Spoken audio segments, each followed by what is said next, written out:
Hi, everyone. This is Tracy Fenton, founder of World Blue and the World Blue Academy, and welcome to the Freedom at Work podcast. I'm here to teach you how to think with a freedom-centered mindset, thrive as a freedom-centered leader, and finally, how to build a freedom-centered culture for your team or workplace. This podcast is about answering one key question. How can you, as a leader, use freedom rather than fear to unleash the full potential of individuals, teams, and organizations in order to achieve breakthrough results and change the world for the better? If you want to explore the answers, then you're in the right place. Let's get started. Hi, everyone. This is Tracy, and it's great to be with you. Today, we're going to explore how to build a high-performing workplace culture using the proven Freedom at Work system that we teach here at the World Blue Academy. But first, let me ask you a few questions. Does this sound like you? Does your workplace struggle with low energy, poor performance, and disengagement? Do you wish your employees would figure out how to solve their problems and be leaders themselves without always turning to you? Do you wish people would be more authentic and honest at work? Are you lying in bed awake at night, stressed out about how to attract the best and brightest talent, scale your culture, and still deliver growth? If that sounds like you, then you're in the right place. So many organizational leaders, whether you're running a small business or a Fortune 500 company, a school or a nonprofit, struggle with these and many other workplace culture issues. I want you to instead imagine creating a workplace that's highly engaged, ridiculously effective, and a magnet for top talent, all while growing bottom line revenue multiple times over. How? That's what we're going to be exploring in today's episode. My team and I have been working with top leaders and brands all over the world for over 20 years now. And when I first started doing this work, very few leaders even cared about workplace culture, and even fewer leaders understood the direct line between your workplace culture and the bottom line. I'm so glad to say this has finally started to change. And as the talent wars continue to heat up, more and more leaders are realizing that their competitive edge isn't what they do. It's how they do it. I think that most organizational leaders want lower turnover, more innovation, higher levels of engagement, more trust, greater productivity and efficiency, and overall less stress in their workplaces. But the problem is how I see organizations trying to achieve these goals. Most leaders think that they are addressing these culture problems when they do at least one of these three things. First of all, I see leaders trying to build high-performing workplace cultures through perks and incentives. They offer things like dress down Fridays, bring your dog to work, nap rooms, free lunch, free beer, foosball tables, yoga classes, free tickets, lunch with the boss. You get the idea. The second way I see leaders trying to build high-performing workplace cultures is through technology. They think if they can just get that ultimate collaboration software, or that app that helps make everyone more accountable, or that program that allows for more transparency, everything will be just fine. The last way I see leaders trying to build a high-performing workplace culture is by trying to hire it. It's so easy to think if you just hire the world's most perfect C-suite leader or manager, everything will be saved. Now, don't get me wrong, I think perks can be great for some things. I'm a huge fan of technology that democratizes power and increases transparency and accountability. And I do believe that having a high self-worth CEO or C-suite can get you on the right track to building a high-performing workplace culture. But the reason these three things, either individually or collectively, don't deliver transformational culture results is because none of these tactics address the real root problem that creates toxic and dehumanizing workplace cultures. None of these tactics start in the key place you must begin to build a high growth culture. None of these tactics address the number one thing you must do to build a sustainable, high-performing culture regardless of who is at the top. And none of these tactics actually teach people how to thrive in a high-performing workplace culture once it is built. What happens is that a ton of money is being wasted on incentives and perks that only create an entitlement mentality and don't bring real meaning or satisfaction to employees. The perks and incentives act like a nice air freshener. They help remove the stink, but everyone knows that there are still dirty dishes in the sink. While technology can be a great Trojan horse of change, often it acts more like a crutch, while not really addressing the systemic causes of the cultural dysfunction. And a new top leader can come into a company or division or team, and everyone has to adjust to someone new who may, or may not, really know how to lead. It's a roll of the dice. So if it's not about perks and incentives, or the latest technology, or a cross-your-fingers approach at hiring a new leader, what actually transforms a workplace culture from dis-ease to ease, from dehumanization to humanization, from fear to freedom? I started World Blue over 20 years ago with a deep desire to build workplace cultures where people could realize their full potential and thrive so that everyone, and the bottom line, would benefit. And over these past 2 decades, my team and I have worked with leaders and organizations ranging from small companies all the way up to Fortune 500s. We've worked with schools and nonprofits, even sports teams and governments. Overall, we've worked in just about every industry and with leaders in over 80 countries worldwide. When I first started this work, I thought the way to transform an organization into a high-performing, high-growth, and high-energy workplace culture was to change the organization's design. I focused my undergraduate and graduate work on organizational design, and it's what we taught to clients for the first several years we were in business. And through a process of luck and perhaps some divine intervention, it worked. But with more experience and research came more insight, and we soon discovered that there was way more to the equation than we initially thought. Here's what I mean. At World Blue, we've been certifying the most freedom-centered organizations in the world for years now through a very rigorous assessment process we developed. As my team and I researched these top organizations over the years, we realized that organizational design was just one leg of a 3-legged stool that must be in place in order to build a thriving culture for high-performance growth. It has nothing to do with perks. It has nothing to do with the flavor du jour in technology, and it has only about 12.5% to do with leadership. Let me explain more. As we researched, worked with, and learned from these top organizations, we realized that they focused on 3 core things in order to build a high-performing workplace culture. First of all, they brought a different mindset to the way they approached building and running a company. Secondly, they brought a different organizational design to the way they designed their organizations. And last of all, they had an entirely different approach to leadership than we'd ever seen before. And you know what? Their approach delivered real results.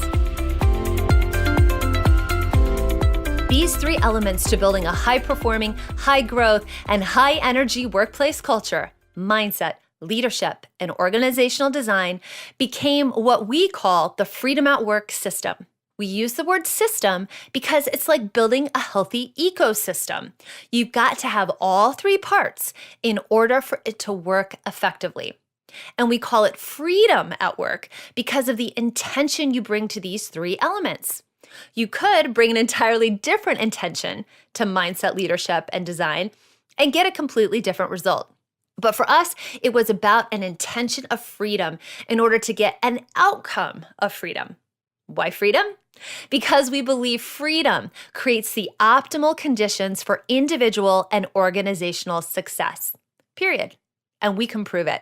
And when I say freedom, I don't mean anarchy or a free-for-all or laissez-faire management.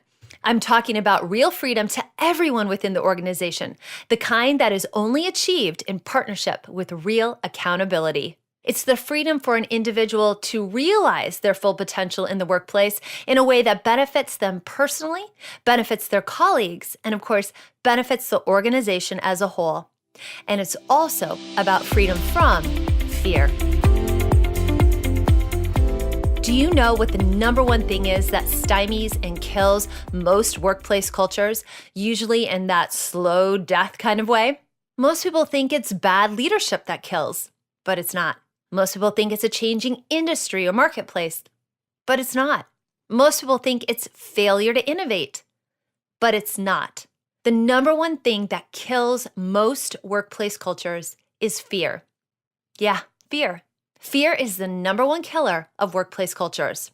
Yet most of the time we are trying to change the symptoms of fear in our workplaces instead of addressing the fear in people's thinking that is causing the problems, poor decisions, and short-sightedness in the first place.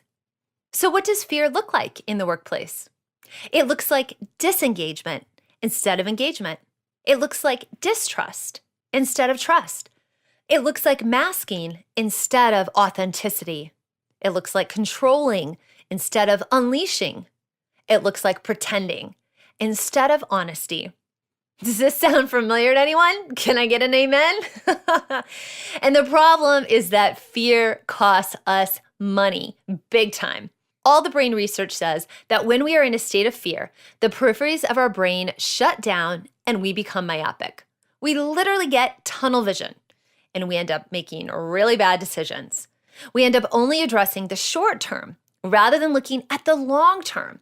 And we end up being far less creative, innovative, and visionary, unable to adapt fast enough to the needs of a changing market. And all of that fear makes us not so fun to be around either. So what do high-performing workplace cultures do differently? Well, they address the fear and they choose freedom instead.